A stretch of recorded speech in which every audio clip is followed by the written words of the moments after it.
Assalamu alaikum, ladies and gentlemen. I hope you're well and enjoying your third day here. कैसे हैं आप लोग? खैरियत से हैं? कुछ ना कुछ तो टेक अवे जरूर होता है, चाहे जिस तरह की डिस्कशंस का भी हिस्सा हम हो, उसका टेक अवे कुछ ना कुछ तो होता है। हम एक दूसरे से बात करते हैं तो वो इस कायनात का हिस्सा बन जाती है। इसका मतलब है कि वो टेक अवे है, कहीं ना कहीं पे है वो मौजूद।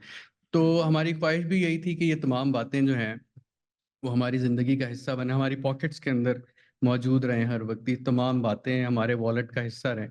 इनको जहाँ पर यूज़ करना पड़े हम इसको इकोनॉमी के तौर पे यूज़ करेंगे। ये जाहिर है हमारे फ्यूचर के अंदर ये सारी चीज़ें काम आती हैं। आप लोगों का बहुत शुक्रिया इतनी पेशेंस के साथ यहाँ बैठने के लिए। और हमारी सारी टीम, जाहिर है हम लोग कोशिश कर रहे हैं कि जितना ज़्यादा आपको अपने कॉलीग्स की तरह, अपने मेहमानों की तरह हम होस्ट कर सकें, उतना हमें ज़्यादा खुशी होगी। आज आज it's a special moment for me also कि खुर्रम मेहरान साहब हमारे साथ हैं, जिनको आपसे दूर रखने में मैं कुछ ज़्यादा टाइम नहीं लूँगा। बहुत जल्दी मैं छोड़ दूंगा इस स्टेज को। अभी खुर्रम साहब का पहला तारुफ तो मेरे अपने ज़ाती हवाले से है। ये हमारी यूनिवर्सिटी के सीनियर थे और हमारे बाकायदा हम जितने लोग थे वो इनको फॉलो करते रहे, एज जर्नलिस्ट भी, एज स्कॉलर भी। खुर्रम मेहरान साहब का इस्लामाबाद में जो है ये बेस्ड हैं, पाकिस्तान टेलीकॉम अथॉरिटी के अंदर डायरेक्टर हैं और बहुत जल्द डीजी की पोस्ट जो है उसके ऊपर भी आने वाले हैं। खुर्रम साहब का जो एकेडमिक तारुफ है वो ये है कि ये बहुत सी यूनिवर्सिटीज़ के अंदर जो है वहाँ जाकर हम जैसे जो लोग हैं उनको पढ़ाते भी हैं। खुर्रम साहब राइटर हैं बहुत अच्छे। खुर्रम साहब जो है इनका तसानीफ़ के साथ ताल्लुक़ है, एकेडमिया के साथ ताल्लुक़ है, और पीटीए का तारुफ तो मैंने आपसे करवाया। इस्लामाबाद के अंदर जो हमारे पास बेस्ट ऑफ द बेस्ट लोग हैं मीडिया एंड कम्युनिकेशन से, उनमें खुर्रम साहब का शुमार होता है। एक पहला तारुफ मैंने अपने हवाले से आपको कराया, ज़ाहिर है हमारे लिए सबसे पहला तारुफ हुआ है कि हमारे यूनिवर्सिटी के सीनियर भी हैं और हमने इनको बहुत ज़्यादा फॉलो किया। खुर्रम मेहरान साहब आज आपके साथ होंगे नेक्स्ट 1.5 आवर और सो, लेकिन मुझे उम्मीद है कि इस सारे साथ को आप लोग सबसे ज़्यादा इनकैश करेंगे ताकि ज़्यादा से ज़्यादा बात इनके साथ हो सके। थैंक यू खुर्रम साहब, प्लीज़। अस्सलाम वालेकुम जी। Thank you very much Shahid sahab. आपने जो तारुफ करवाया वैसे वो थोड़ा सा एग्जिजरेटेड है, ज़रा आपने ज़्यादा बातें उसमें ऐड कर दी, लेकिन I am thankful to you कि आपकी मोहब्बत, आपने ये सारी बातें जो की। मेरा ख्याल है I don't feel that I am qualified for all these things, but that's why I am saying that I am very grateful to him. So the topic I have chosen today is from your curriculum for the training. ठीक है, वैसे as he mentioned that I work for PTA, Pakistan Telecommunications Authority, and I was the spokesperson of PTA for good like 15 years. Now I'm working in another department. Just to give you an idea, if you have some questions about the PTA, social media, regulation of social media in Pakistan, in addition to the topic which we are going to discuss, you can raise your hand and you ask the question. Any question, anytime. Okay? It's a very short lecture, of course, just for an hour. So I'll take the question. Wherever you have a question, you can stop me, you can ask the questions. Even about any topic related to media, okay, or PTA. But the topic I was given to talk about is the visual storytelling. Okay? Since you are I've been told that you are the producers and you're going to work in the production side of the PTV. So I'll focus more on the topic, which is the visual storytelling. So when we talk about this visual, अंग्रेजी या उर्दू दोनों में mix भी कर लेंगे, wherever you are comfortable. अगर कुछ लोग बाकी समझते हैं तो मैं उर्दू में भी, कम्प्लीटली उर्दू में भी हम बात कर लेंगे, कोई मतलब है कि एज यू फील कंफर्टेबल, बिल्कुल इजी फील करें। और चूंकि ये बातचीत जो हम करने जा रहे हैं, इसका पर्पस ये है to give you an idea how to become a good professional, एक छोटा सा उसका एक सेगमेंट। ठीक है, इसलिए ये जो टॉपिक है, आजकल आपको पता है कि story telling is not something new, right? From the story, when we say story, what comes into your mind? You see, the whole life is a story, right? Everything around us is a story. And the field I've been studying or I've been teaching is also a story. For instance, the journalism. Journalism is what? It's a storytelling. Okay? The whole journalism is based, apart from the how you do it, what are the principles, the ethics, what you explain. Okay? But basically, journalism in total is a story. So it's a storytelling art. Okay?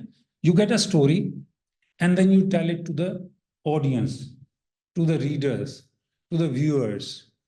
ठीक है? और अभी जब हम आगे जाएंगे social media के ऊपर, the current audience of the stories we are making and we are trying to put across, वो सारा का सारा क्या है कि एक पूरा स्टोरी टेलिंग का बिजनेस है. It's a whole concept and practice and packaging or whatever you call it of the storytelling. तो स्टोरी से तो आपके जहन में आ गया कि हम बात कर रहे हैं कि किसी इवेंट की, किसी इशू की, किसी हैपनिंग की. जैसे कि न्यूज़ की तारीफ अगर आप में से कुछ लोगों का बैकग्राउंड अगर जर्नलिज्म का है या मैस कम्युनिकेशन का है, you must know that how we define the news, right? So in similar terms, we say the good news is a story actually. For a journalist, for a media person, news is a story actually. इसीलिए about story use करते हैं ना. I'm doing work on my story. I'm building my story. I have to file my story. I have to do my story. So the whole this practice is about the creating the story and reporting the story. ठीक है? Now, how you do it as a person, as an individual, as a journalist, as a media person, that is your professional capability, your understanding, how you understand, how you conceive or understand that idea or that issue. ऐसे ही है ना? For instance, a story about a crime. How, better you understand that crime scene, जो एक चीज हुई है, या कोई सॉफ्ट बात कर लें, कल्चरल रिपोर्टिंग लोग कर रहे होते हैं ना. So they must know what is the culture in the first place, and then particularly that happening या जो भी लेट्स से एक एग्जीबिशन है, उसको उन्होंने उसके बारे में एक स्टोरी क्रिएट करनी है, एक रिपोर्टिंग करनी है, तो उसको वो विजुअलाइज करते हैं. उनके माइंड में पॉइंट्स होते हैं, चीजें होती हैं, उनकी बेसिस पे वो उसको रिपोर्ट कर रहे हो. ऐसे ही है ना? तो number one, the story and how we tell that story. अभी हमारा जो टॉपिक है, of course with the visual aids, जो हमारी विजुअल स्टोरी टेलिंग है. आप लोग तो वैसे स्क्रीन के ही लोग हैं, जाहिर है आपने किसी ना किसी रोल में स्क्रीन के लिए काम किया होगा, and you know how to create and present the story. ठीक है? पैकेज की फॉर्म में, अगर न्यूज़ से कुछ लोग हैं, या इवन प्रोग्राम की फॉर्म में, प्रोग्राम में भी स्टोरीज होती है ना.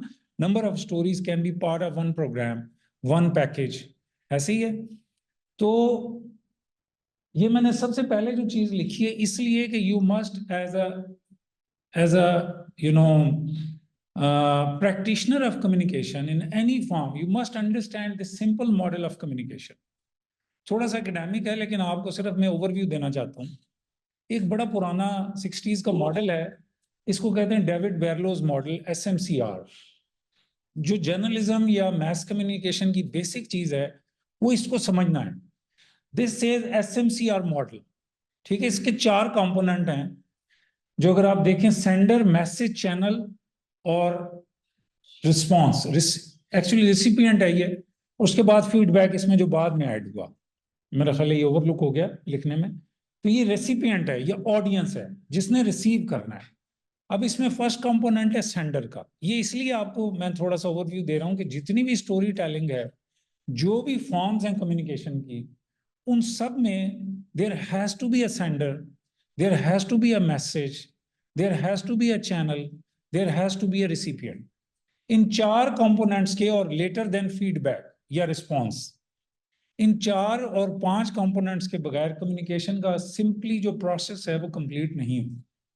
देखिए ना, I am right now communicating with you, so it's a you say large group communication or a group communication. ठीक है? I am the sender, I am sending you the message, the talk which I am making is a message, and the channel I am using is my voice, and you are the audience, you are the recipient of that message.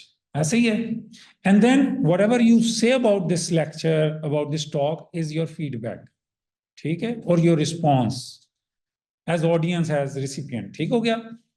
ये model आपको इसलिए simple model समझना जरूरी है कि जितनी भी आपकी कम्युनिकेशन हो रही है ना, उस सारे में ये चीजें इन्वॉल्व है. वो टीवी के जरिए करें, वो सोशल मीडिया के जरिए करें, प्रिंट मीडिया के जरिए करें, वो आप कोई सा मीडियम यूज करके करें. ठीक है, वन ऑन वन करें, स्मॉल ग्रुप कम्युनिकेशन करें, लार्ज ग्रुप कम्युनिकेशन करें. अभी आपको पता है ना, सोशल मीडिया ने ये हमारे जितने भी कम्युनिकेशन के सारे मॉडल्स हैं, इनको सारे को कहते हैं अपसाइड डाउन कर दिया है. क्योंकि उसमें जो ट्रेडिशनल थिंकिंग थी वो डिफरेंट थी. जिस वक्त डिलेड रिस्पॉन्स था लोगों का. ठीक है, अगर आप पीटीवी आप टेलीविजन को देखें तो टेलीविजन में इनिशियली अभी और मींस के जरिए आपने रिस्पॉन्स और फीडबैक का मैकेनिज्म थोड़ा सा क्विक कर दिया है, but it used to be a delayed feedback mechanism medium. ऐसे ही है कि आप किसी को फौरन फीडबैक तो नहीं दे सकते थे टीवी पे. अभी भी आप कॉल वगैरह करके ही देते हैं ना, लाइव में आप कॉल कर लेते हैं. तो अभी सोशल मीडिया में ये बिल्कुल उससे डिफरेंट है. आपको मैंने जैसे ही मैसेज भेजा, आपने मुझे उसी वक्त रिस्पॉन्स दिया. और पहले ये वन ऑन वन था, अब ये वन टू मैनी है. ये जो वन टू मैनी का मॉडल है, ये सोशल मीडिया ने इंटायरली चेंज कर दिया है. तो वो कम्युनिकेशन की जो ट्रेडिशनल थॉट्स और जो सारा था, उससे जहां पे अभी हम पहुंचे ये बिल्कुल डिफरेंट है. वो एक अलग डिस्कशन है, लेकिन मैं सिर्फ आपको अभी इसलिए कि थोड़ा सा you must have the idea that what we are talking about. ठीक है, लेकिन हमारा जो फोकस है अगेंस्ट, अच्छा, अभी जो स्टोरी टेलिंग है, इसमें आपका why we do all these programming, and why we make messages, and why we want to communicate. Basically हम अपनी बात किसी भी फॉर्म में लोगों तक पहुंचाना चाह रहे हैं. ऐसे ही है. और वो लोग कौन है? They are the target audience. ठीक है, ये ऑडियंस एक ऐसी चीज है जो एक वर्ड आपको लग रहा है. इसके ऊपर हमारे मीडिया में सबसे ज्यादा रिसर्च हुई है. The most research has been done on the audience from various perspectives: the response of the audience, the formation of the audience, different classes of the audience. ठीक है, कि कोई, अब आप देखें, ये आप सारे ऑडियंस हैं. इसकी एक एग्जांपल ले लें. आप सारों का बैकग्राउंड भी डिफरेंट होगा, आप सारों का एजुकेशन भी डिफरेंट होगी, आप सारों की एथनिसिटी भी डिफरेंट होगी. कुछ की सिमिलर भी होगी, लेकिन वेरिएशन मौजूद होगी. कोई सिंधी होगा, कोई पंजाबी होगा, कोई पश्तून होगा, कोई बलोची होगा, कोई कश्मीरी होगा, कोई गिलगिती बल्ती होगा.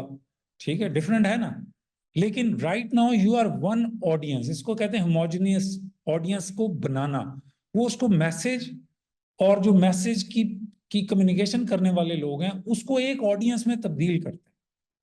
यानी अभी जो मैं आपको मैसेज कम्युनिकेट कर रहा हूं इस लेक्चर में, उसने आपको एक वन ऑडियंस बना दिया है इन सारी चीजों के साथ. ये आपके वो पीटीवी का पुराना मकूला भी था ना, कि हम वो पाकिस्तानियत और नेशनलिज्म जिसको प्रमोट करते रहे, हमने भी देखा. अभी पता नहीं कितना कर रहे हैं या नहीं, क्योंकि वही बात है, मैं ये फैशन ही सा जुमला नहीं बोलना चाहता कि पीटीवी को कोई नहीं देखता. मेरा अभी भी पीटीवी फेवरेट चैनल है, बाय द वे. आप लोग भी इस पे जरूर इसको इसी तरह फील करें. ये जो लोग आपको, क्योंकि मैंने सारा प्राइवेट मीडिया हमारे सामने, हमने पैमरा को देखा जब चैनल्स दे रहे थे, हम उस डिस्कशन में भी शामिल थे. पैमरा पीटीए से निकला हुआ एक इदारा है, और पीटीए पहले था, पैमरा बाद में बना. हमारा केबल डिवीजन जाकर पैमरा बना, पैमरा ने फिर प्राइवेट चैनल्स को लाइसेंसेस दिए. वो एक पूरी उसकी एक हिस्ट्री है.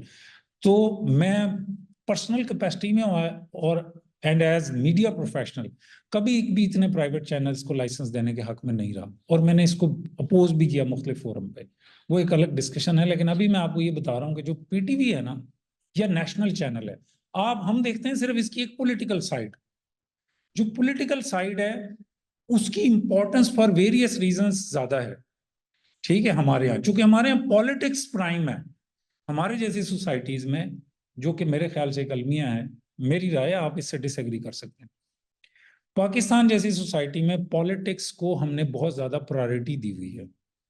पॉलिटिक्स सारी दुनिया में ये होती है कि पॉलिटिक्स हुई, इलेक्शंस हुए, close down, go to your work. ठीक है, हमारे यहाँ we never stop the politics.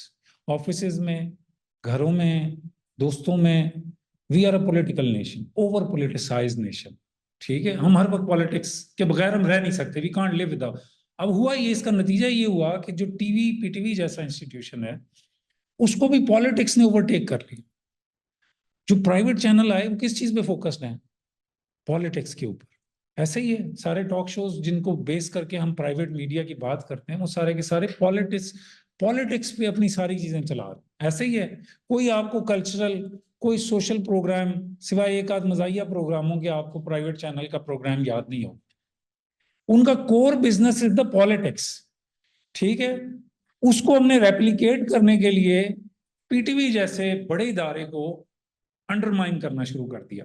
ठीक है, मेरा टॉपिक पीटीवी नहीं है, लेकिन चूंकि मैंने आपको ये बताया कि PTV is my still my favourite channel for various reasons, for cultural reasons, ठीक है, फॉर सोशल रीजंस। और अनफॉर्चुनेटली पीटीवी ने खुद भी इस रोल से अपने आप को नीचे उतार लिया कि ठीक है हम वो नहीं है, हमने मान लिया है कि हमारी हार हो गई है, जो जो जनरली नजर आता है बाहर से बैठ के। ठीक है, तो वो नहीं करना चाहिए आपके, तो मेरा ख्याल है आपको तो दोबारा से इस पे आना चाहिए कि we are the prime channel. ठीक है, we are the national channel और we are the cultural channel. ये पॉलिटिक्स को साइड पे रखे, क्योंकि इस वक्त जो सोसाइटी में सबसे ज्यादा चीजों की जरूरत है वो इन चीजों की जरूरत है। पॉलिटिक्स बहुत है हमारे पास, मजीद हमने क्या करनी है पॉलिटिक्स। और पॉलिटिक्स ने अभी तक, ठीक है democratic system everything I understand, लेकिन पॉलिटिक्स ने अभी तक पाकिस्तान को बहुत ज्यादा अच्छी चीजें नहीं दी हैं। Over politicization of the institutions and the society, उसका रिजल्ट आज आप देख रहे हैं, जो जो वाइड स्प्रेड किस्म का हमारी सोसाइटी में अभी एक पेसिमिज्म है ना, उसका नतीजा यही है। क्योंकि पॉलिटिक्स से हमेशा आप बहुत ज्यादा ऊंची तवक्कुआत वाबस्ता करते हैं, वो पूरी नहीं होती फॉर देयर ओन रीजंस, और उन रीजंस के बाद फिर आप उसको कंडेम करना शुरू करते हैं। वो कंडेमिनेशन जब इतनी वाइड स्प्रेड हो जाए जो हमारे यहाँ है इस वक्त, तो उसके बाद सिवाय नेगेटिविटी के आप किसी पॉजिटिविटी को एक्सपेक्ट नहीं कर सकते। इस सारी चीज को जब आप समझेंगे इस कॉन्टेक्स्ट में, देखें एवरी, ये स्टोरी टेलिंग में भी मैं आपको ये बता, everything has a background, has a context. हम मीडिया में कहते हैं meaning of the meaning. There is a meaning which you seeing right now, but there must be some other meaning, go beyond the stated meaning. वो media professionals का काम है, वो individuals का काम है जो उस प्रोफेशन में हैं, उनको देखना होता है कि अगर सिंपल स्टोरी बताई जा रही है ठीक है, या उसके पीछे को और भी डिटेल चीजें हैं।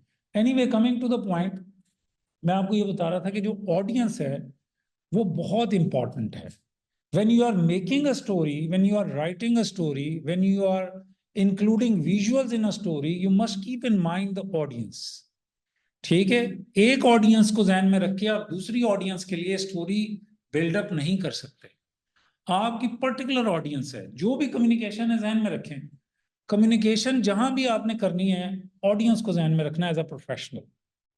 ठीक है, जो भी एक अच्छा प्रोफेशनल है वो जब लिखता है, जब बोलता है, जब वो कोई स्टोरी बनाता है, जो पैकेज बना रहा है, जो कम्युनिकेशन कर रहा है, उसमें he must know his audience और हर ऑडियंस। जब तक आप कहते हैं नो योर ऑडियंस, तो स्टोरी टेलिंग का जो आर्ट है it starts from knowing your audience, who you are going to talk, who you are going to explain something which you are making। ठीक है, what is the target। तो for example एक rural, आपने agriculture का एक programme या एक package बनाना है या एक स्टोरी बनानी है, उसके लिए आप बहुत पढ़ी लिखी बातें उसमें करना शुरू हो जाएं, ऐसा कंटेंट डाल दें जो उस किसान को समझ ना आए। ठीक है, उसकी एलियन लैंग्वेज हो, उसकी डिफिकल्ट टर्मिनोलॉजीज और जार्गन कहते हैं ना, एक खास तरह की लैंग्वेज होती है जो एक पर्टिकुलर फील्ड की होती है। अब वो आपको, आप वो फील्ड जो है, आप मतलब एक लैमैन तो शायद पैकेज का वर्ड भी नहीं समझेगा। अगर आप टीवी की भी एक ऑर्गेनाइजेशनल लैंग्वेज है ना, आप एक बोलते हैं ना अपने कोलीग्स के साथ, फ्रेंड्स के साथ विद इन योर ऑर्गेनाइजेशन, बाहर के लोग उसको फौरन उसके साथ वो कनेक्शन नहीं क्रिएट कर पाते, इसलिए that word is alien for them in that context.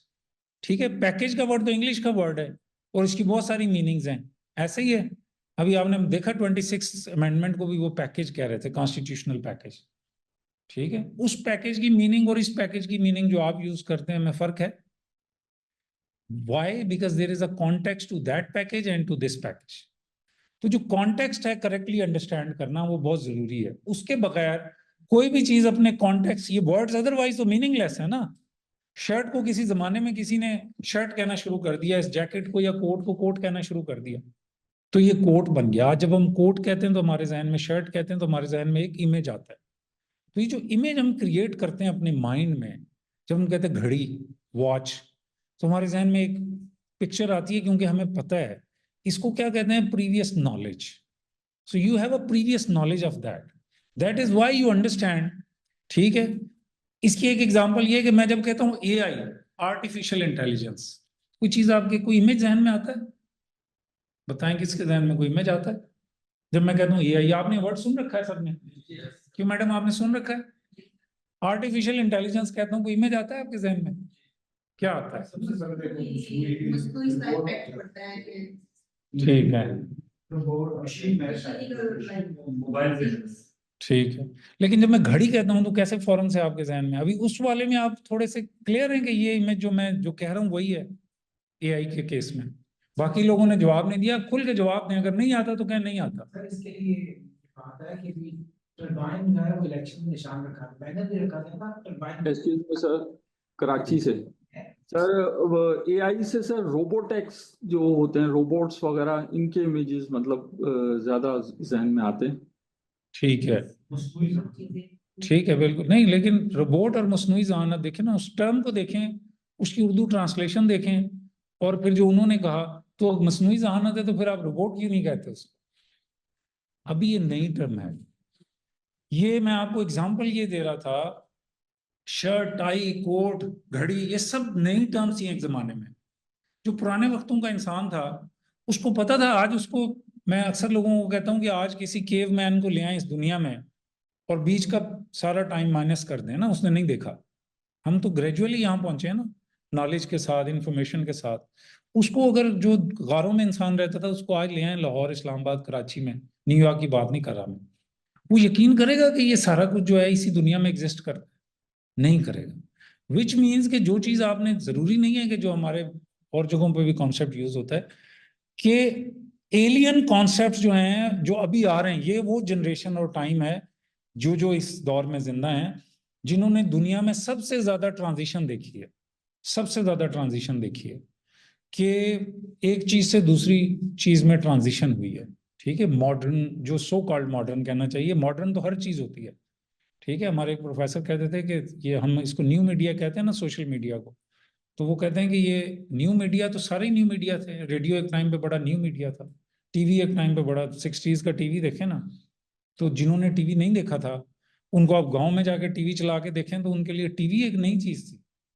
Images चलना, लोग यकीन नहीं कर सकते थे कि एक स्क्रीन है और उसके ऊपर लोग चल रहे हैं, और वो उसको हाथ लगा के देखते थे। पुरानी आप जाके देखें ना चीजें, तो आपको पता चलेगा वो टीवी के पीछे जाके देखते थे कि ये बंदे यहाँ से घुसते कहाँ से इसमें। There you go. मैं फोटो ये देखती थी, इससे तेरे माइंड में ये नहीं था, तो मैं खुद देखती थी कार्टून इसके अंदर किस तरह घुसा होगा, कितना अच्छा घर है, निकाल लोगे। चले, मैं वो तो कह रहा हूँ कि आप तो चलें, उस वक्त एज ऐसी होती है ना कि बहुत सी चीजों में क्यूरियोसिटी होती है और समझ नहीं आती चीजें, लेकिन ग्रोन अप्स तो समझ सकते हैं ना, बच्चों से तो बेहतर होते हैं। वो उसको टीवी को इस तरह देखते थे, उनको यकीन नहीं आता था, उसके गिर्द घूमते थे, चक्कर लगाते थे कि यार इसके अंदर लोग कैसे गए, अभी निकलेंगे थोड़ी देर बाद ये बाहर। तो every medium was new in its time, पहली बात। तो इसको जो हम न्यू मीडिया भी कहते हैं ना, हम सोशल मीडिया को, तो ये अपने टाइम का न्यू मीडिया है। ये नहीं है कि ये इंटायरली न्यू है उस सेंस में, ये डेवलपमेंट्स हैं। आपने कभी सोचा है कि ये इजादात जो हमारे सामने अभी आ रही हैं, तो ये टेलीकॉम का जो हमारा मोबाइल का सिग्नल है, क्या ये 1700 सदी में ये सारा चीजें हवा में सिग्नल भेज के उधर कैच कराने का निजाम एग्जिस्ट नहीं करता था? करता था, इंसानों को पता नहीं था। उन्होंने इसको डिस्कवर किया किसी स्टेज पे, और डिस्कवर करने के बाद उसको इस्तेमाल करना शुरू कर दिया। तो लेकिन उस जमाने के बंदे को अगर आज ले आए तो उसको यकीन नहीं आएगा कि ऐसा हो सकता है कि इधर बैठा हुआ, अभी दूर क्या जाना है, आप में से जो लोग मेरी या मुझसे पहले की एज के लोग हैं, वो ये तस्वुर नहीं कर सकते थे कि फोन पे जो है तस्वीर नजर आएगी, मोबाइल पे एक दूसरे को हम देख सकेंगे। जब तक लैंडलाइन, हमने लैंडलाइन फोन देखे ना, तो लैंडलाइन फोन्स के होते हुए हम तस्वुर नहीं कर सकते थे कि हम, ऐसा फोन होगा जिसमें तस्वीरें नजर आएंगी एक दूसरे की।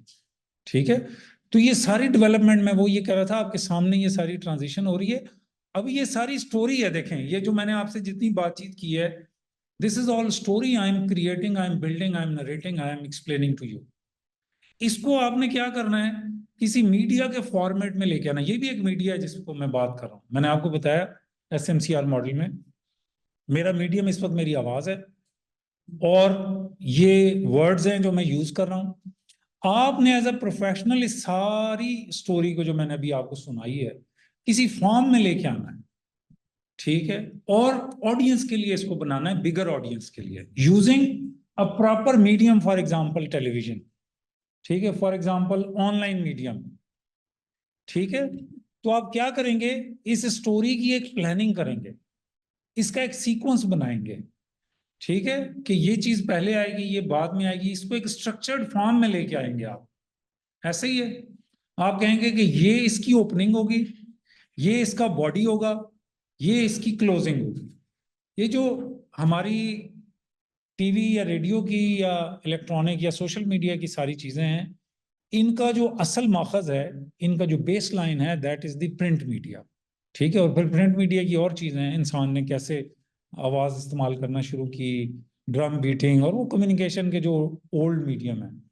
लेकिन जो अभी मॉडर्न मीडियम की हम बात कर रहे हैं, इसमें इंसान ने ये सारी चीजें प्रिंट मीडिया से, हमने जो 50s 60s में प्रिंट मीडिया था, प्रिंट मीडिया से इवॉल्व करके हम लेके आए हैं इलेक्ट्रॉनिक मीडिया में, और इलेक्ट्रॉनिक से फिर मॉडर्न, सो कॉल्ड मॉडर्न इसको कह लें, जो न्यू मीडिया है, इसमें लेके आए, जिसमें सोशल मीडिया और ये online story telling is essentially about the online journalism, ठीक है। लेकिन आप इसको, आपका भी अभी वेबसाइट भी है टेलीविजन की, तो टीवी में भी समहाउ यूज कर सकते हैं। लेकिन पर्टिकुलरली जब हम कहते हैं विजुअल स्टोरी टेलिंग, तो हम बात कर रहे होते हैं ऑनलाइन मीडिया की, ठीक है, कि ऑनलाइन मीडिया में आपकी स्टोरी को कैसे अपीयर होना है, उसमें क्या क्या कंपोनेंट्स हैं जो इंपॉर्टेंट हैं, क्या सीक्वेंस है जिसको आप आगे लेके चलेंगे, इंफॉर्मेशन को कैसे आपने स्प्रेड आउट करना है, ठीक है। एक पूरा आपके, जैसे मैंने कहा ना, टीवी के पैकेज का एक इमेज होता है ना, आपके माइंड में एक पूरा सीक्वेंस होता है, उस तरह से जब आप visual story telling story create कर रहे हैं,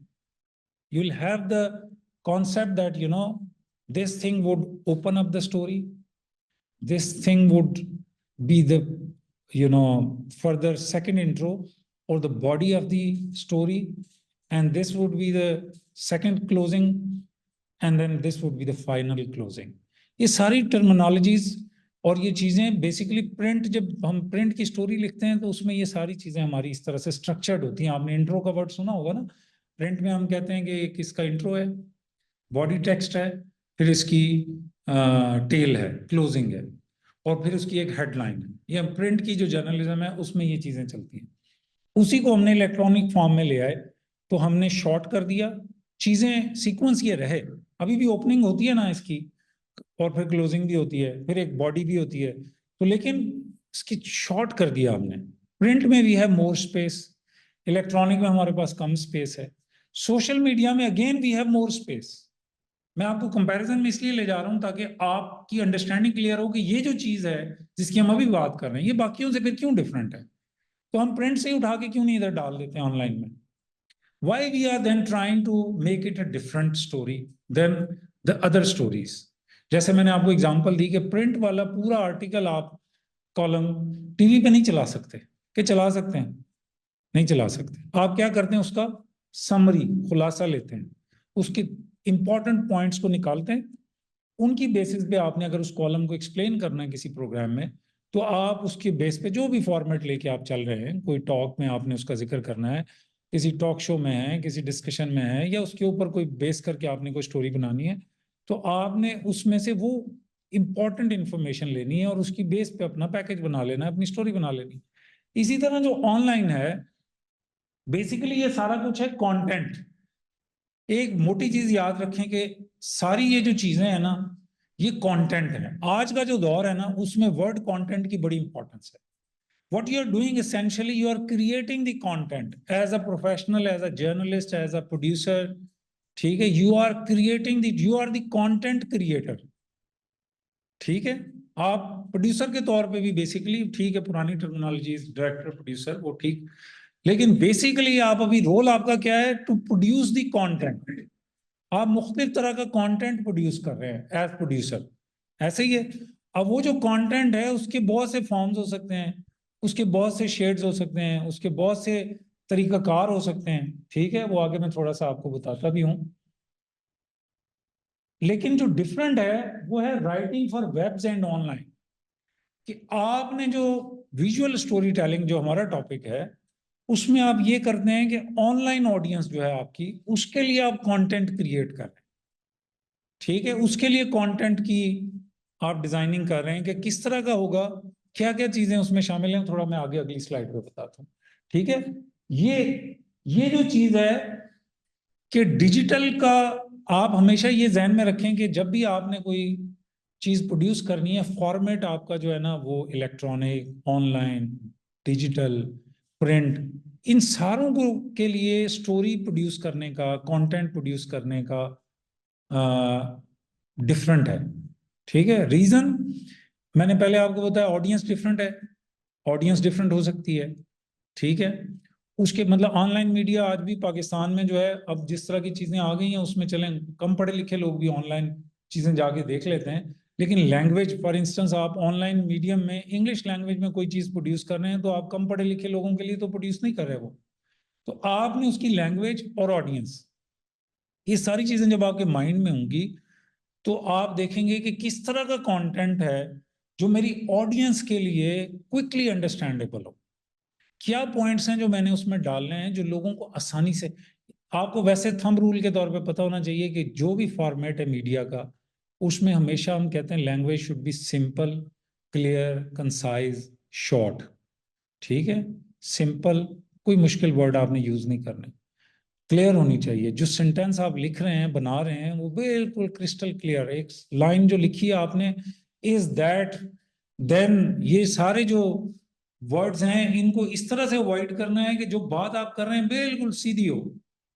जैसे अंग्रेजी सीखने वाले लोग उर्दू मीडियम से आते थे तो टीचर उनको पहली एक दो जो चीजें, I am going to school जैसे जुमले सिखाता था, जर्नलिज्म मीडिया की सारी language until unless it is a column, ठीक है। और स्पोकन में तो उससे भी ज्यादा, आप सारे टीवी मीडियम से अगर ताल्लुक रखते हैं तो टीवी मीडियम में स्पोकन लैंग्वेज तो और ज्यादा सिंपल होती है, स्ट्रेट होती है, तो उसको आपने मद्देनजर रख के अपनी ऑडियंस को, जो राइटिंग है वो ऑनलाइन के लिए कर रहे हैं आप इस केस में, प्रिंट के लिए नहीं कर रहे, प्रिंट में आप फिर भी कॉम्प्लिकेटेड जुमले लिख सकते हैं, वर्ड यूज कर सकते हैं, क्योंकि why, there is a reason to it, कि प्रिंट में लोग, जो पुराना ट्रेडिशनल प्रिंट था उनमें लोग अंडरस्टैंड करते थे कि लोगों को अगर ये मेरा वर्ड नहीं भी समझ आएगा तो जाएंगे डिक्शनरी में जाके चेक कर लेंगे, ढूंढ लेंगे ये वर्ड, कहीं ना कहीं से उनको पता चल जाएगा। और जो मेरी ऑडियंस है वो वैसे भी बहुत पढ़ी लिखी है, उसको ये सारे अंग्रेजी के लफ्ज, उर्दू के लफ्ज आते हैं, उनके लिए कोई मुश्किल नहीं होगी। और वो एक प्रिंटेड है ना, बार बार जाके दोबारा पढ़ लें, तीसरी दफा पढ़ लें, चौथी, ऑनलाइन में भी ये सहूलत अवेलेबल है, as opposed to TV. TV में तो एक दफा सुन लिया आपने तो बस गया, वो तो gone in the air, gone with the wind, वो तो आपने एक दफा अगर गौर से सुन लिया, लेकिन अभी उसके चूंकि अब ये कहते हैं across the formats, across the medium, अभी आपकी टीवी की स्टोरीज भी यूट्यूब पे पड़ी हैं तो उसको भी आप जाके दोबारा देख सकते हैं, लेकिन थंब रूल ये रहेगा कि सिंपल और स्ट्रेट लैंग्वेज होगी, शॉर्ट सेंटेंसेस होंगे, क्योंकि आपकी जो ऑडियंस है वो भी वक्त के साथ ग्रो कर रही है, उसकी ग्रोथ क्या हुई है कि लोगों के पास टाइम पहले से ज्यादा कम हो गया है, ऐसे ही है, लोगों के पास ऑप्शंस बहुत ज्यादा है मीडियम के, लोगों के पास कंटेंट जिसकी हम बात कर रहे हैं, you are the producers of the content, लोगों के पास कंटेंट के इतने ऑप्शन हैं, और इससे क्या हुआ है, स्पैन ऑफ अटेंशन, जो भी है बड़ी रिसर्च हो रही है कि इंसानों की जो अटेंशन की स्पैन है वो ड्रास्टिकली रिड्यूस हो गई है, लोग जो है वो कॉन्सेंट्रेट, वैसे तो साइकोलॉजी में इसका पूरा है कि जी आप पूरे लेक्चर में भी शायद पहले 15 मिनट प्रेजेंट रहें, फिर उसके बाद आप कम प्रेजेंट होंगे, फिर कम होंगे, आखिर पे आपको जमाइयाँ आना शुरू हो जाएंगी और आप 1 घंटे बाद कहेंगे कि बस अब मैं मजीद नहीं सुनना चाहता।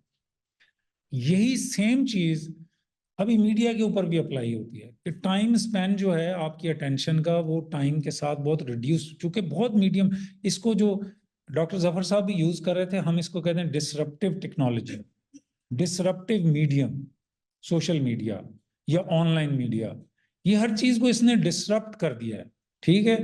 जो ट्रेडिशनल मॉडल्स हैं उनको अपसाइड डाउन कर दिया, उनको इतना चेंज कर दिया, उनमें इतनी वेरिएशन आ गई है, उनमें इतनी डिफरेंट तरह की चीजें इंक्लूड कर दी हैं कि उसको अंडरस्टैंड करना एक अलग से साइंस है। ठीक है, इतना इजी ना ले। आपकी अभी आपने नोट किया कि आपकी सारी की सारी लाइफ जो है, पूरा का पूरा डे जो है, किस चीज पे स्पेंड करते हैं आप? फोन पे करते हैं। सबसे बड़ा आपका दोस्त, सबसे ज्यादा जिसके साथ टाइम स्पेंड करते हैं, दैट इज योर फोन। तो इसका मतलब क्या हुआ? आप जिंदगी किस पे गुजार रहे हैं? फोन पे गुजार रहे हैं। बाकी तो चीजें आप करते हैं ना, बच्चों को स्कूल भी ले जाना है आपने, और चीजें भी करनी है, वो सारे काम तो आप करते हैं। लेकिन आपके जहन में क्या होता है? जो ही आपको टाइम मिला आपने अपना फोन उठा लिया। लेकिन उस फोन में आप करते क्या हैं? आप किसी चीज पे कितनी देर रहते हैं? अगर मैं आपको एक विजुअल स्टोरी दूं कि जी ये स्टोरी है, पॉपुलेशन पाकिस्तान में बहुत ज्यादा ग्रो कर रही है, स्पीड बहुत हाई है पॉपुलेशन की, परसेंटेज जो है रीजन में सबसे ज्यादा है पाकिस्तान में, चाइल्ड बर्थ जो है वो बहुत ज्यादा हो रही है, तो अब मैं इस पे एक पूरी आपको स्टोरी दूं, लेट्स से 500 वर्ड्स की, तो उस स्टोरी को आप कितनी देर पढ़ेंगे?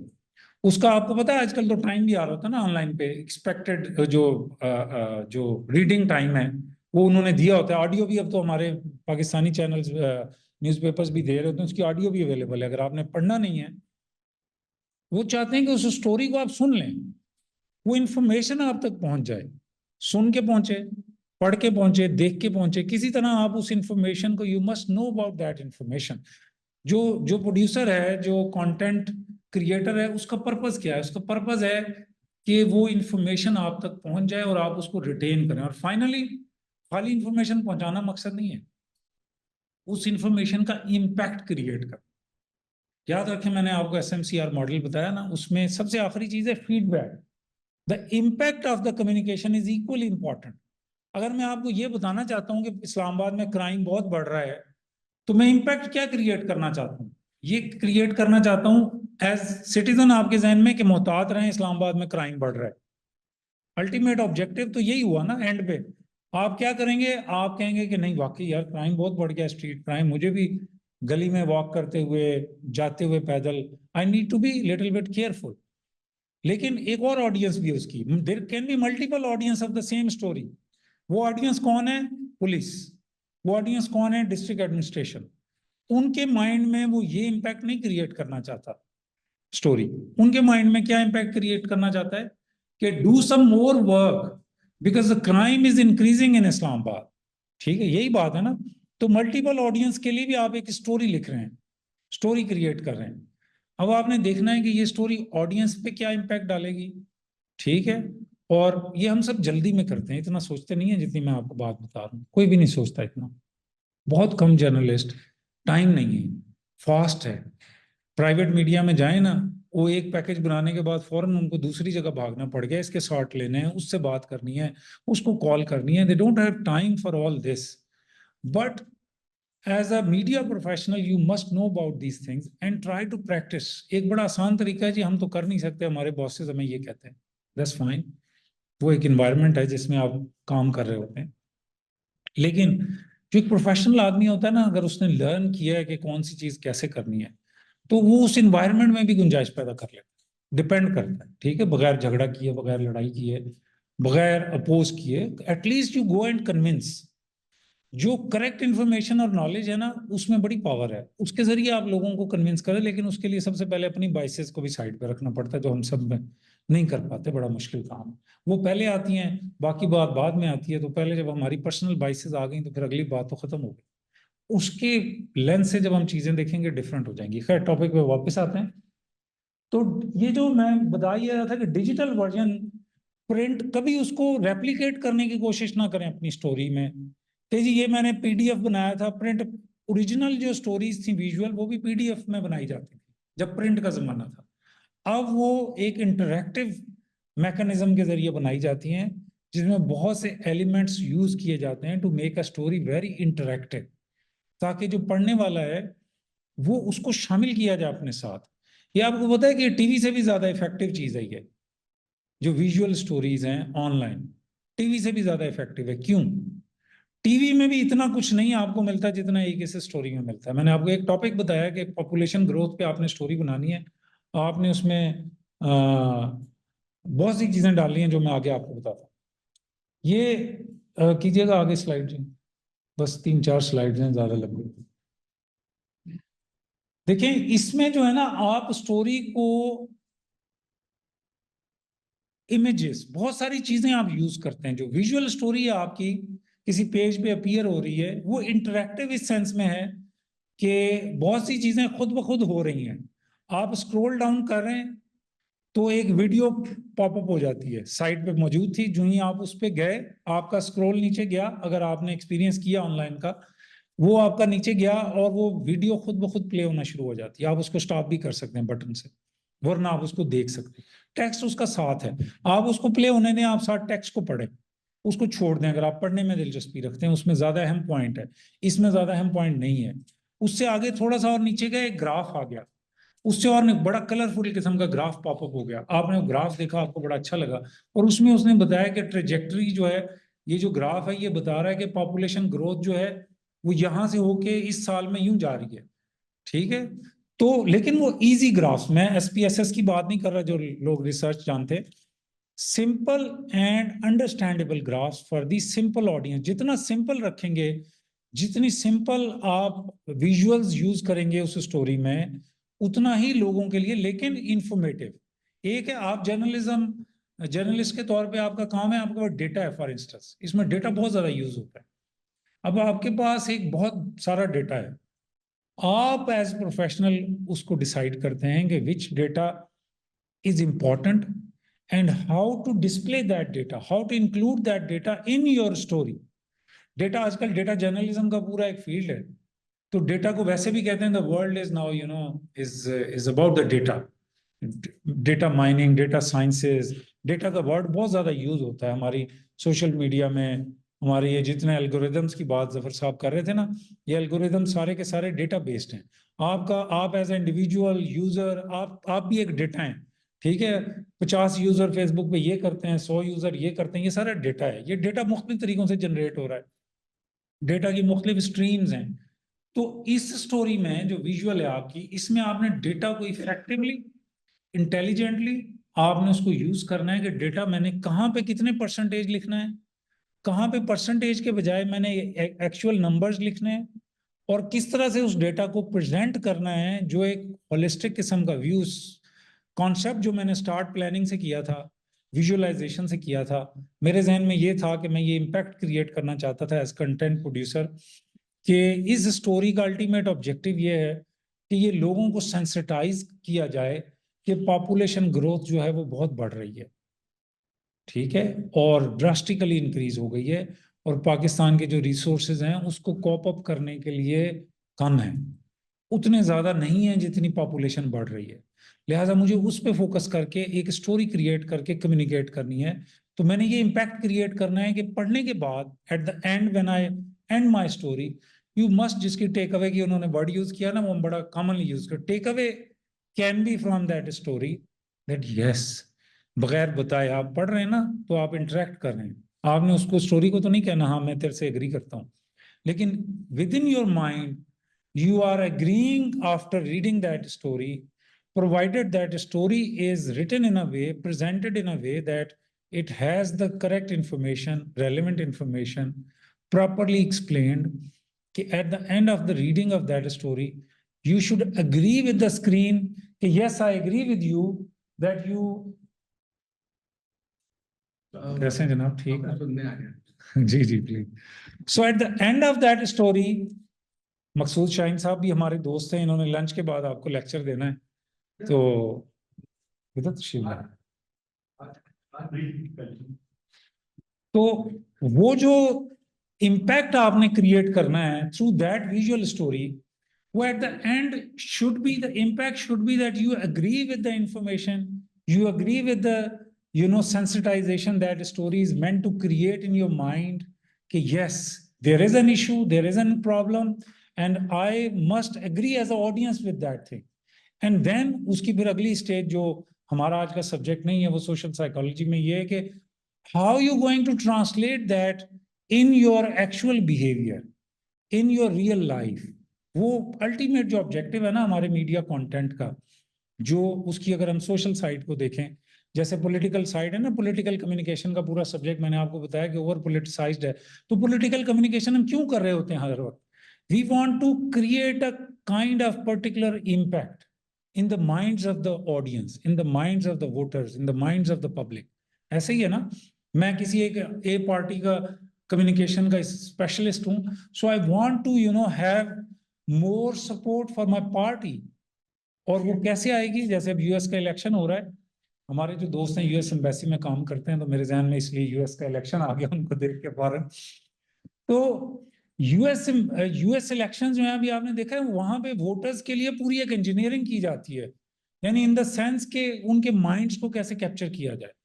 पोल्स आते हैं, चीजें आती हैं, वो एक खास सर्टन डायरेक्शन में लेके जाते हैं। नहीं ट्रम्प लीड कर रहा है, नहीं कमला हैरिस लीड कर रही है। So it's whole communication science कि किस तरीके से वोटर्स को गाइड करना है, किसी पर्टिकुलर डायरेक्शन में लेके जाना है।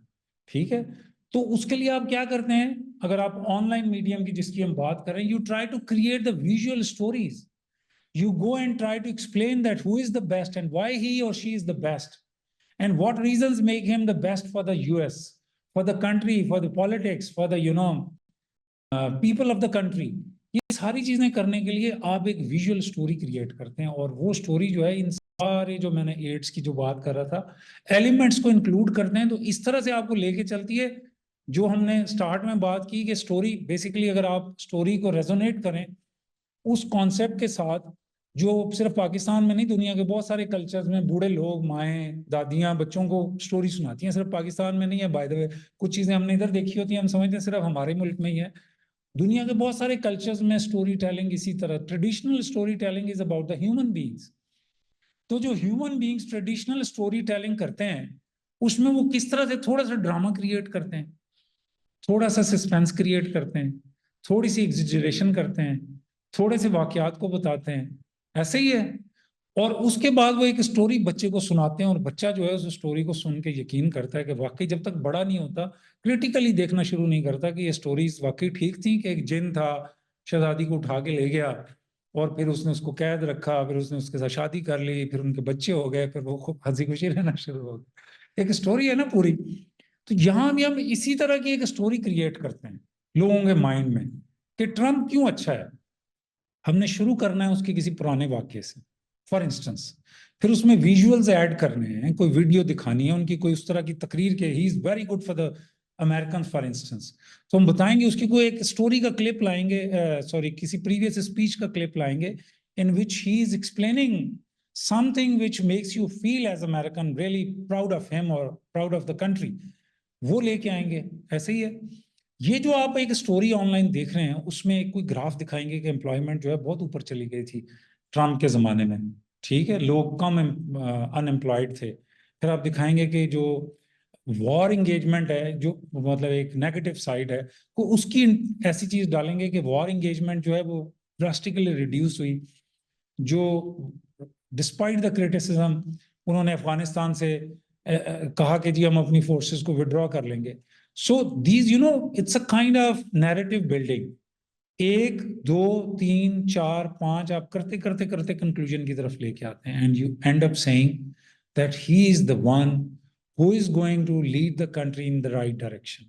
ये आपका कंक्लूजन है which we want to create in your minds. ठीक है, और उस इमेज को वो टेक अवे आपका जो आप लेके चले गए, और उसकी बेसिस पे फिर आपने क्या किया, अल्टीमेट जो मैं बात कर रहा था, इम्पैक्ट क्या क्रिएट होगा अगर 100 में से 80% लोगों ने या 80 लोगों ने उसको बाय कर लिया उस बात को, what they are going to do then, that is the actual translation of the information into your behaviour.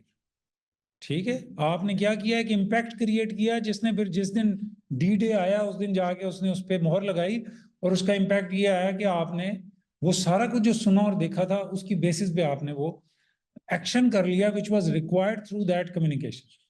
ठीक है जी, तो मैं जो बात कर रहा था, डिफरेंट टेक्निक्स मैंने यहाँ पे मेंशन की हैं। आप उसके विजुअल स्टोरी के लिए डिफरेंट तरह की टेक्निक्स को यूज कर सकते हैं। जैसे मैं डेटा की भी बात कर रहा था, आप ग्राफ्स यूज कर सकते हैं, उसके इन्फोग्राफिक, एनिमेशन, जिफ्स आजकल बड़े पॉपुलर हैं, आप जिफ्स को भी यूज कर सकते हैं अपनी विजुअल स्टोरी में मुख्तलिफ तरह से। आखिर पे मैं आपको 2-3 साइट्स बता दूंगा नो कोड किस्म की जो साइट्स हैं ना, जिसमें विदाउट कोड आप जाके आजकल एनिमेशंस और ये सारी चीजें यूज कर सकते हैं। इफ यू आर इंटरेस्टेड तो आप खुद भी इस पे ज्यादा रिसर्च कर सकते हैं। अच्छा, स्टैटिक एंड स्टॉक इमेजेस आजकल बहुत कॉमनली यूज होते हैं। आपने करना तो ये ना कि जो स्टोरी बना रहे हैं उसमें मैक्सिमम आपने चीजें अपने फेवर के लिए लेके आनी है, यानी whatever you want to say you want to do it through different things. ठीक है, एक है कि आपने सिंपल टेक्स्ट, जो मैंने आपसे प्रिंट की बात की, प्रिंट में आप क्या करते हैं, एक सिंपल टेक्स्ट डेवलप करते हैं और उसकी बेसिस पे अपनी बात कहते हैं। यहाँ पे आप मुख्तलिफ तरह की चीजें यूज करते हैं अपनी बात कहने के लिए। आधी बात इस चीज में कही है, आधी इसमें कही है, and you continue to build up a story which ends up at a point which you want, you know, to be the end of the story and should be the impact of that story. तो इसमें इसी तरह आप data की, मैंने आपको बताया, images use कर सकते हैं, इलिस्ट्रेशंस यूज कर सकते हैं, मैथ्स यूज कर सकते हैं, फिर इसके डिफरेंट फॉर्मेट्स को आप यूज कर सकते हैं। ठीक है, JPEG और MP4 और PNG, basically interactive visual elements हैं ये सारे। कुछ जैसे मैंने कहा, आप स्क्रॉल डाउन करते जाते हैं ना, कुछ चीजें उस पे पॉपअप होना शुरू होती हैं, वीडियो रन होना शुरू हो जाती है। ये सारी चीजें आजकल बहुत कॉमनली यूज हो रही हैं विजुअल स्टोरी टेलिंग में। You must know all these things if you are going to work on these things. ठीक है जी। और इसके डिफरेंट तरह के फॉर्मेट्स हो सकते हैं, ये कोई लिमिटेड नहीं है किसी एक पर्टिकुलर टाइप ऑफ राइटिंग के ऊपर। आप एक इन्वेस्टिगेटिव स्टोरी में भी विजुअल एड्स को यूज कर सकते हैं। ठीक है, आप ग्राफ्स यूज कर सकते हैं, एनिमेशंस यूज कर सकते हैं, जिस यूज कर सकते हैं। सिर्फ ये लिमिटेड नहीं है कि कोई खास तरह की स्टोरी होगी तो उसी में आप यूज करेंगे। ये सारी जो इस तरह के पॉलिटिकल कैंपेनिंग है, जैसे मैंने आपको अभी बताया, सोशल कैंपेनिंग है, उसमें आप इस तरह की बहुत सारी चीजें यूज कर सकते हैं। नेक्स्ट स्लाइड कीजिएगा प्लीज। बस खत्म करते हैं, टाइम भी आपका। कुछ चीजें मैंने ऑलरेडी डिस्कस कर ली हैं। ये अच्छा, इसमें आपने क्लटरिंग नहीं करनी। You must have in your mind, ये देखिए मैंने वही आपको बताया था, थोड़ा सा क्या बल्कि बहुत सारा इसमें प्रोफेशनलिज्म रिक्वायर्ड है। You have too many things to explain for instance, but you will choose wisely that what comes first, what comes second, what comes third, and what is in the conclusion, and how you're going to, you know, build up a kind of a narrative or a story through all these things. Sequence जो है वो important है। आपके पास 5 चीजें, for instance, एक आपने सुना होगा ना, वो जर्नलिज्म में कहते हैं when there is a doubt cut it out. तो इधर एग्जैक्टली तो अप्लाई नहीं होता, लेकिन what I am trying to say is that if you have 5 items to explain, you can go for 4, you can go for 3. If that helps, that is able to, you know, you are able to communicate what you want to, तो 3 चीजों के साथ कर दें, just leave the 2। इसलिए कि overdo नहीं करना है अपने स्टोरी को। It should not look too many visuals, too many graphs, too many points, too many things. So end result क्या है? We want to create an impact. Impact create करने के लिए आपने इंटेलिजेंटली ये देखना है कि कौन सी चीजें इंपॉर्टेंट है मेरी 5 आइटम्स में से, जिनको मैं अच्छे तरीके से एक्सप्लेन कर दूं तो इम्पैक्ट क्रिएट हो जाए। पता चले आपने 10 चीजें डाल दी और कोई इम्पैक्ट क्रिएट नहीं किया, सो इट्स ऑल वेस्ट। ठीक है, वेस्ट नहीं करना है उसको, इंटेलिजेंटली देखना है कि क्या चीज हो सकती है। तो जैसे मैंने कहा, ओवर साइज मीडिया एसेट्स, ये सारे, इनको हम जनरली एसेट्स भी कहते हैं। तो मीडिया एसेट्स जो हैं ओवर साइज नहीं होने चाहिए, इन्होंने कहीं पे जाके प्ले भी करना है इस सारी स्टोरी में। ठीक है, you should have a good connection to play visual interactive story. आपको पता चले आपके पास जो इंटरनेट का कनेक्शन है वही अच्छा नहीं है, तो आप तंग आके उस स्टोरी को बीच में छोड़ गए कि यार ये वीडियो तो चलती नहीं है जो इन्होंने इसमें लगाई है, क्लिक किए जा रहे हैं, कुछ भी नहीं हो रहा। ठीक है ना, और पीटीए को 2 गालियां दें और निकल जाए चुप करके, कहीं यार ये तो चल ही नहीं रहा, पीटीए ने इंटरनेट बंद किया हुआ है। ठीक है, नॉट लाइक दैट। तो जी यार, हम तो करते ही नहीं है बंद, हमने कभी भी इंटरनेट को बंद नहीं किया। ये तो आपका अपना चैनल, आपका अपना कनेक्शन खराब है, आपने कभी चेक किया? तो ओवर साइज नहीं होना चाहिए उसको। थोड़ी सी टेक्निकल चीजें हैं ये, जब आप इसमें काम करेंगे तो आपको प्रैक्टिस से ये चीजें आ जाएंगी कि जी ओवर साइज जो प्ले नहीं हो रहा, कितने MB का कनेक्शन है आपका और किस तरह की आपने वो चीज उसमें ऐड की है। ये मैंने थोड़ी सी पहले भी बात की है। इसमें भी proper designing, planning, structured way में ये सारी चीज करनी है आपने। अच्छा प्रोफेशनल, इसके लिए बेस्ट ये है कि आप जाएं, जाके चंद एक आज एक्सरसाइज के तौर पे, अगर आप चाहते हैं कि सारी इंफॉर्मेशन को आप याद भी रखें और आपके किसी प्रोफेशनल असाइनमेंट में काम भी आए, तो जाके थोड़ी सी आप इस तरह की विजुअल स्टोरीज को, पाकिस्तानी चैनल्स भी अब चला रहे हैं, डॉन और इन सारी वेबसाइट्स पे इंटरेक्टिव स्टोरीज जो हैं, विजुअल स्टोरीज पढ़ी हैं। मैंने आपको बताया कि ऑडियो भी अभी मिल जाता है, ऑडियो भी सुन सकते हैं। तो ये सारा आप देखें, आपको पता चलेगा कि एक प्रॉपर स्ट्रक्चर्ड फॉर्म में वो बनी हुई है। तो आपने एक स्ट्रक्चर जहन में रखना है, ऐसे नहीं है कि रैंडम एक चीज इधर है एक उधर है और कोई इम्पैक्ट क्रिएट नहीं कर रही। तो उसको एक प्रॉपर प्रोफेशनल तरीके से करने के लिए आपके जहन में एक खाका होना चाहिए उसका। तो आगे जाएंगे, बस लास्ट मेरे ख्याल स्लाइड होगी।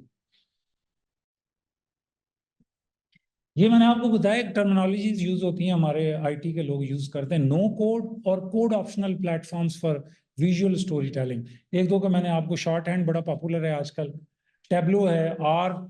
इन प्लेटफॉर्म्स को आप देखें ना, तो ये इन्होंने जो विजुअल स्टोरी टेलिंग है उसको बड़ा इजी कर दिया लोगों के लिए। जरूरी नहीं है कि आप आईटी के एक्सपर्ट हों, आपको इन सारी चीजों का पता हो। आप यहाँ पे जाके पूरा वो उन्होंने एक्सप्लेन किया वो वीडियोस में कि किस तरीके से आप विजुअल स्टोरी क्रिएट कर सकते हैं, ये सारी विजुअल्स एड के साथ। तो उसके लिए आपने ये वाली चीजें देखनी है। चूंकि ये सोर्स कोड की बात होती है ना, नो कोड और कोड ऑप्शनल का मतलब है कि सोर्स कोड नहीं है उसमें, आपको बाय नहीं करना। मोस्टली फ्री है इनमें से चीजें, कुछ इसमें पेड भी हैं, वो आपने जाके पेड जाके बाय करनी है। उसके बाद अगर आप प्रोफेशनल लेवल पे उस लेवल पे जाके करना चाहते हैं तो वो आप चीजें इस तरह से कर सकते हैं। तो थैंक यू वेरी मच जी, this was the lecture. If you have any question you can ask now. Beyond the election, the questions. मैंने वो पहले आपको कहा था कि आप कोई भी क्वेश्चन कर सकते हैं, लेकिन आपको जो मैंने पहले प्रीएम्प्ट करके एक बात की है, कोशिश करेंगे। सर आप पीएससी में तो जरा फायरवॉल के हवाले से बात कर दीजिए कि वो क्या है, किस तरह जो इसको हम खाने पे डिस्कस कर लेंगे, आप लंच पे हम इस पे बात करें। कोई बात नहीं, हम फिर भी उस पे बात कर लेंगे। देखें, मुझे एग्जैक्टली फायरवॉल का तो नहीं पता, मेरा एरिया नहीं है, लेकिन कुछ चीजें जो है ना साइबर सिक्योरिटी के लिए जरूरी होती हैं, पर्पस देखना होता है। हमारे यहाँ जो एक मिसकॉन्सेप्शन है ना किसी भी चीज का, वो करेक्ट करना, और उसके लिए जाहिर है बहुत सारा वो मिसट्रस्ट भी है जिसकी बेसिस पे हम ये बातें कर रहे होते हैं, और लैक ऑफ नॉलेज भी होता है। फायरवॉल ऐसी चीज है जो सारे मॉडर्न मुल्कों ने लगाई है या जो लगा रहे हैं किसी ना किसी प्रोसेस में। पर्पस इंपॉर्टेंट है कि आप किस चीज के लिए लगा रहे हैं। साइबर सिक्योरिटी के लिए फायरवॉल को लगाना is essential for your country. आप लोग ये समझें कि 10 minutes और है, फिर वो नमाज की ब्रेक और लेक्चर ब्रेक। 10 minutes। आप कह रहे हैं मैं 10 मिनट्स और बात करता रहूं, वो कर रहे हैं अभी, तो हम 10 को हो ही जाएंगे मेरा ख्याल। देखिए, आपको पता है कि आपने कभी ये डेटा चेक किया है कि इस वक्त आपकी मुल्क की जो है, मैंने उस दिन स्टोरी देखी है, एक तकरीबन 2 ट्रिलियन रुपीस की ट्रांजैक्शन जो है आपके मोबाइल बैंकिंग से हुई हैं। 2 ट्रिलियन, 2000 अरब की बात हो रही है, which means all your transaction are shifting to the mobile banking. तो आपको पता है मोबाइल बैंकिंग किस चीज से होती है, किस चीज से होती है बताएं? इंटरनेट से। इंटरनेट के बगैर कर सकते हैं मोबाइल बैंकिंग? तो इंटरनेट अगर आप यूज कर रहे हैं मोबाइल बैंकिंग के लिए, आपको पता है दुनिया में सबसे ज्यादा फ्रॉड जो है मोबाइल बैंकिंग में हो रहे हैं इस वक्त। पाकिस्तान में किस चीज पे सबसे ज्यादा फ्रॉड हो रहे हैं? मोबाइल बैंकिंग में, इंटरनेट बैंकिंग के। ठीक है, लोग इधर से ऑनलाइन परचेज करते हैं, आपके अकाउंट को हैक करेंगे, आपके कार्ड से जाके ऑनलाइन परचेज कर लेंगे। ठीक है, उस सारे को सिक्योर करने के लिए और यू नीड अ फायरवॉल। आपको सिक्योर इंटरनेट के लिए यू नीड अ फायरवॉल। ठीक है, वो हमारे जो ऑर्गेनाइजेशन है या हमारे जो लोग हैं, उनको जाके लोगों को, ये मेरी पर्सनल ओपिनियन है इस वक्त, ये ऑफिशियल नहीं है, लोगों को प्रॉपरली एक्सप्लेन करना चाहिए कि फायरवॉल क्यों जरूरी है। अगर हम अंडर द कारपेट चीजों को रखते हैं तो फिर इस तरह के इमेजेस लोगों के जहन में आते हैं कि फायरवॉल। देखें ना, मैं आपको एक सिंपल बात बताता हूँ। आप ये बताएं कि आप अपने मोबाइल पे बैंकिंग समेत कोई इलीगल काम करते हैं जनरली? कोई ऐसा इलीगल काम कि आपको FIA पकड़ ले, कोई और चीज पकड़ ले, करते हैं? जवाब दें, नहीं करते होंगे ना। क्यों इतना, आप इसका मतलब डाउट है आपको? आपको फायरवॉल से डरने की जरूरत है? एक मिनट पहले मुझे ये, मैं आपको लाता हूं, आपकी बात सुनूंगा। अगर कोई फायरवॉल इस तरह की है जो इलीगल चीज को स्टॉप करने के लिए या रोकने के लिए, हमें क्या प्रॉब्लम है उससे? ठीक है, मैं भी सारे सोशल मीडिया अकाउंट्स यूज करता हूँ और मैं उस पर अपनी मर्जी से सारी चीजें लगाता हूँ, मुझे तो कभी किसी फायरवॉल या किसी बंदे का डर नहीं हुआ। तो अगर हम लेजिटिमेट काम कर रहे हैं, लीगल काम कर रहे हैं, तो किसी फायरवॉल से हमें डरना नहीं चाहिए। सर बेसिकली फायरवॉल इसी तरह जब रोड बंद होती है तो ब्लॉकेज होती है, दायरा बंदी होती है, हमें ये हमेशा हर 15 दिन बाद आ जाती है। हम समझते हैं कि अभी इस पे काम हो रहा है, इस वजह से भी ठीक हो जाएगी तो एक करोड़ खुल जाएगी। हम तो नहीं होता। नहीं, वो जो है ना, ये वो मुझे, मैंने कहा मेरा डिपार्टमेंट, लेकिन मेरा ख्याल है काफी हद तक जो भी उसका कोई काम किसी का चल रहा था, मुझे आइडिया नहीं है, लेकिन उसमें थोड़ा सा टाइम लगता है इन चीजों में। जाहिर है एक नया सिस्टम इंस्टॉल कर रहे होते हैं, अगर कोई नया सिस्टम इंस्टॉल हुआ है तो उसको थोड़ा सा टाइम लगता है। मेरा ख्याल है अभी तो स्पीड ठीक नहीं है, अभी तो चीजें ठीक चल रही हैं बीच में। सर अस्सलाम वालेकुम सर। पर्टिकुलर सर तो मुझे नहीं पता, वो कंप्लेंट कर सकते हैं आप पीटीओ।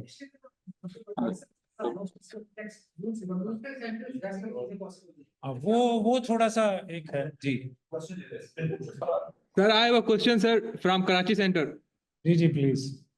सर अभी जो इन्होंने फायरवॉल जो है वो इंस्टॉल किया है पाकिस्तान में, तो सर इससे जो है वो ई कॉमर्स वालों को बहुत सारा नुकसान हुआ है। वो जो वर्चुअल सर्विसेज मतलब देते थे, वर्चुअल असिस्टेंट, तो वो कह रहे हैं कि पाकिस्तानी लोगों को बहुत सारी मतलब इससे वो प्रॉब्लम फेस करने को मिल रहा है ना। तो सर इसके बारे में आपका क्या ओपिनियन है? तो ये सही है जो मतलब जो यार अनएम्प्लॉयमेंट? ये देखें, ये सारे का सारा जो है ये नोशन है। आप मुझे ये बताएं कि ई कॉमर्स जो है वो ज्यादातर आपको पता है कि ऑफिसेज में हो रही है। अगर आप स्ट्रक्चर्ड ई कॉमर्स की बात करें, आप उनकी बात ना करें, जो फ्रीलांसर्स हैं, वो आपको पता है कि कहाँ पे करते हैं? वो सर अपने आई ऑफिसेज में, मैं मुझे बात अब जवाब देने देना। वो फिक्स लाइन को यूज करते हैं, ठीक है? इंटरनेट का कनेक्शन फिक्स लाइन का यूज होता है। जितनी भी पाकिस्तानी कारपोरेट कस्टमर्स हैं वो फिक्स लाइन को यूज करते हैं। तो फिक्स लाइन की सर्विस किसी के घर में इम्पैक्ट हुई हो, किसी के ऑफिस में इम्पैक्ट हुई हो, बताएं। मेरे घर में भी लगा हुआ है पीटीसीएल का कनेक्शन, मुझे तो कोई प्रॉब्लम नहीं हुआ। अब आ जाए मोबाइल पे। मोबाइल का जैसे इन्होंने कहा कि उसमें जो डेटा है उसकी वेरियस रीजन हैं, केबल भी कट गई थी, और उसके अलावा ये जो कॉमर्स की बात है, मोबाइल पे नहीं होता ई कॉमर्स, और सर्विस में जो प्रॉब्लम आई थोड़ी बहुत वो मोबाइल के ऊपर आई है। तो ये कहना कि ई कॉमर्स उसकी वजह से इम्पैक्ट हुआ है, वो जो लोग आपको ये कहते हैं उन्हें कहें कि कोई फिगर, कोई डेटा, कोई डिटेल शेयर करें। एक चीज वो है जो हमारे यहाँ हम, मतलब मैंने पहले पॉलिटिक्स की आपसे थोड़ी सी बात की थी। हम उस सोसाइटी में रहते हैं जिसमें हम ये कहते हैं कि सारे पॉलिटिशियन करप्ट है। कहते हैं कि नहीं कहते? मैं किसी पॉलिटिशियन को डिफेंड नहीं कर रहा, लेकिन ये इसको कहते हैं क्लीशेज, इसको कहते हैं नोशंस, इसको कहते हैं परसेप्शन। ये परसेप्शन अगर 1000 लोगों में एक आदमी भी ठीक हो फॉर इंस्टेंस, तो इसका मतलब है उस एक आदमी का नुकसान तो आप कर रहे हैं ना, जब आपने ये कह दिया कि सारे लोग करप्ट हैं। तो इसलिए ये परसेप्शन है। इस परसेप्शन के लिए या तो उनसे कहें कि कोई डेटा लाएं। पीटीए ने तो कई दफा डेटा रिलीज किया है जिसमें ये बताया कि अभी आप जाएं हमारी वेबसाइट के ऊपर, सोशल मीडिया हैंडल के ऊपर, पीटीए ने डेटा रिलीज किया है कि पाकिस्तान की जो इंटरनेट यूजेज की कंजम्पशन है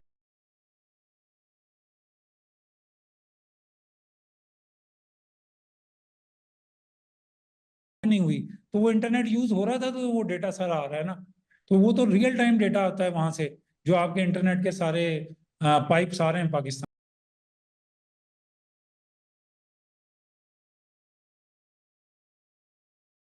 पिशावर से अरशद खान अर्ज कर रहा हूँ। सर ऐसे है कि जो मोबाइल कंपनियां हैं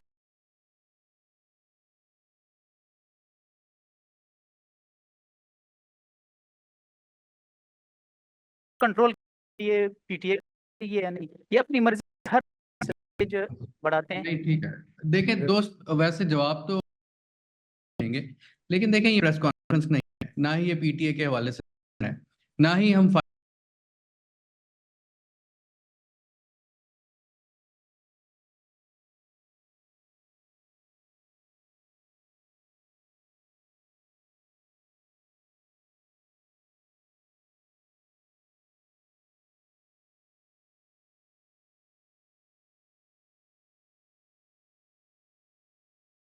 कंज्यूमर डिपार्टमेंट में ही हूँ। आप पीटीए की वेबसाइट पे जाएं और जाके अगर आपको पर्टिकुलर एज कस्टमर कोई कंप्लेंट है तो वो जरूर करें। जो एक अगेन जनरल परसेप्शन है ना, देखें, एक मैकेनिज्म के तहत प्राइसेस इंक्रीज होती हैं, और वो मैकेनिज्म पीटीए के साथ वो शेयर करते हैं, और जहां इंटरवेंशन की जरूरत होती है रेगुलेटरी बॉडी, आप यही बात जो है ना, चूंकि हम सब यूजर हैं ना और हर वक्त यूज करते हैं। आप मुझे बताएं कि मैं बिजली का यूजर हूं, आप सब भी हैं, ठीक है? अब जो जिस तरह से इलेक्ट्रिसिटी के रेट्स पाकिस्तान में इंक्रीज हुए हैं, उसको मोबाइल के रेट से कंपेयर कर सकते हैं? कर सकते हैं? अब आप ये समझ, मैं उनकी बिहाफ पे भी तकरीर नहीं करना चाहता मोबाइल कंपनियों के, जब हम उनको ये कहते हैं कि आपने ये प्राइस इंक्रीज की है, वो कहते हैं कि जो हमारा टावर लगा हुआ है आपके केपीके के एरियाज में, वहां पे हमें 2 की जगह 4 सिक्योरिटी गार्ड रखने पड़ते हैं, क्योंकि वहां लोग जनरेटर भी उठा के ले जाते हैं, वहां तेल भी चोरी कर लेते हैं, वहां तेल को पहुंचाना भी मुश्किल है, सिक्योरिटी के इश्यूज भी हैं। वो जो कॉस्ट हमारी उसके ऊपर आ रही है वो हमने कहाँ से रिकवर करनी है? They are in the business, they are here to earn money. अगर आप खुद एक दुकानदार हैं तो चीज कॉस्ट से सस्ती तो नहीं देंगे। और अगर रेट बढ़ रहा है, मुझे बताएं कि इस वक्त आप कौन सी पाकिस्तान में प्रोडक्ट है जिसका रेट जो है वो नीचे गया है या कम हुआ है और इंक्रीज नहीं हुआ? सिर्फ उससे आप मोबाइल के रेट्स को कंपेयर कर लें कि कितने % आपकी बाकी इन्फ्लेशन हुई है और कितने % आपके मोबाइल के रेट इंक्रीज हुए हैं, तो फिर आपको इस बात का जवाब खुद मिल जाएगा। ठीक है जी, चलें जी, ठीक है जी, ओके जी, थैंक यू।